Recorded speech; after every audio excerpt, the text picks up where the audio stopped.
Welcome to Odia trainer. जदि मैं तुमको कहे तुम जोटा ड्रीम जॉब भावुच तुम लाइफ आउ जो कामटा को तुम भल पाउच आउ जो कम की सैलरी अधिक अच्छी से जॉब तुम फ्यूचर करने जाऊँ जदि कहे से जॉबटा नेक्स्ट 3-4 वर्ष पर आउ रही तुमको केमती लगे तुम जॉब करूब बहुत चांस अच्छी से जॉबटे तुम हाथ पलैब डर लगुच ना बास। तो आज ये वीडियो डिस्कशन करवा आम केमिति ए डर बंचा आ कौन कौन नुआ अपॉर्चुनिटी अच्छी आजिका डेट्रे ए दुनिया ये 5 वर्ष पर जमी चेंज होती विगत 10 वर्ष भितर एमती चेंज हो नाला आ नेक्स्ट 5 वर्ष भितर जमी चेंज हम विगत 50 वर्ष भितर एमती किसी ही नाला। सो बी केयरफुल। छोट बड़ू आम शुणी आसु गोटे आम भल एजुकेशन ना भल पाठ पढ़ा गोटे भल जॉबटे करवा जॉब जॉब जॉब बट जिते आम मैच्योर हो आमको लगे तो जॉब कले हेनी आमको ये जॉब रे गोटे कैरियर बनैर अच्छे।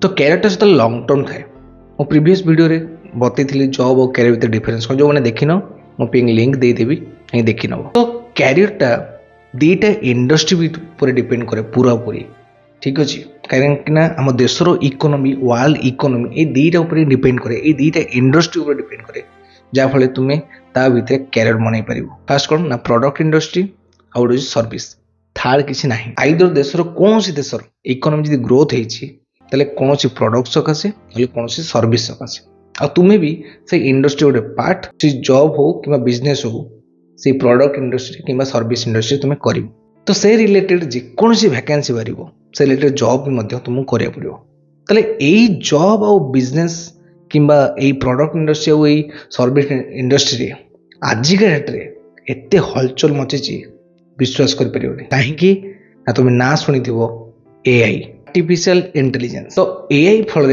तुम मोबाइल रास्ता घाट जुआड़े जीव ऑफिस रे कॉलेज रे स्कूल भी तुम जो जगह जाओ सबुठी नजर एआई अच्छी। तो एआई नेक्स्ट किसी वर्ष भितर सर्विस इंडस्ट्री ना प्रोडक्ट इंडस्ट्री को एंट्री करुच्ची कर सारे भी जहाँफल 70% रिपीटेबली जॉब जोटा मिड रेंज जॉब कहे से गायब हो बट डरबार किसी ना। खुशी खबर यह कि यदि कौन जॉब रिप्लेस हुए बहुत सारा जॉब अपॉर्चुनिटी भाव बाहर।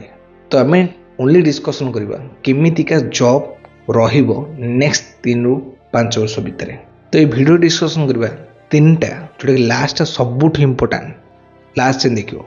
तो फास्ट है एआई। तो तुम घरे जदि तुम बाबा मोबाइल यूज कर मामा यूज कर तुम यूज कर तुम रिलेटिव समस्ते मोबाइल यूज कर समस्त व्हाट्सअप अच्छी व्हाट्सअप रे एआई अच्छी इंस्टाग्राम अच्छी इंस्टाग्राम रे एआई अच्छी यूट्यूब अच्छी यूट्यूब रे भी एआई अच्छी गूगल अच्छी गूगल भी एआई अच्छी। तो मैंने एआई रिलेटेड जेकोसी जॉब रहा सी तो रही। तो तुमको प्रथम कैरियर देखा पड़ो एआई रिलेटेड कौन कौन सब जॉब अच्छी। सेकेंड हूँ जोटी तुम सबुठ अधिक समय बिताऊच यानी कि सोशल मीडिया। तो गोटे रिपोर्ट बाहर आम सोशल मीडिया रे कंटेंट क्रिएटर अपेक्षा कंज्यूमर बहुत प्रबल आउ यही इंडस्ट्री नेक्स्ट किसी वर्ष भितर बहुत बढ़िया जाऊँच। कंटेंट क्रिएशन आउ सोशल मीडिया को लेकिन जो कौन जॉब अच्छी से जॉब रो डिमांड नेक्स्ट ईयर बहुत अधिक रही। लास्ट जोटा कि बोनस पॉइंट कही जो मैंने को एआई भी आसी जो मन को कंटेंट क्रिएशन भी आसी ये लास्ट चैप्टर बहुत बहुत इंपोर्टेंट आउ जोटा कि तुमको एते टंका रोजगार करदेव तुम केबे भी भाभी नथिबो सेटा होची सेल्स एंड मार्केटिंग। तुमको जदि कंटेंट क्रिएशन और ये आसी तुम सेल्स एंड मार्केटिंग डिजिटली केमिति कर परिबो आउ आगो को नेक्स्ट किछि वर्ष भीतर समस्त गोटे कंटेंट क्रिएटर हेबे।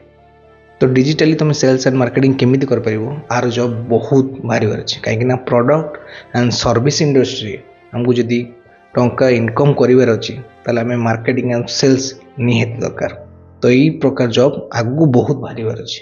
तो यह को न डरिकी यह सहित तालमेल चलवा आउ यूज करके जो नुआ नुआ अपॉर्चुनिटी बाहर तार फायदा उठेबा।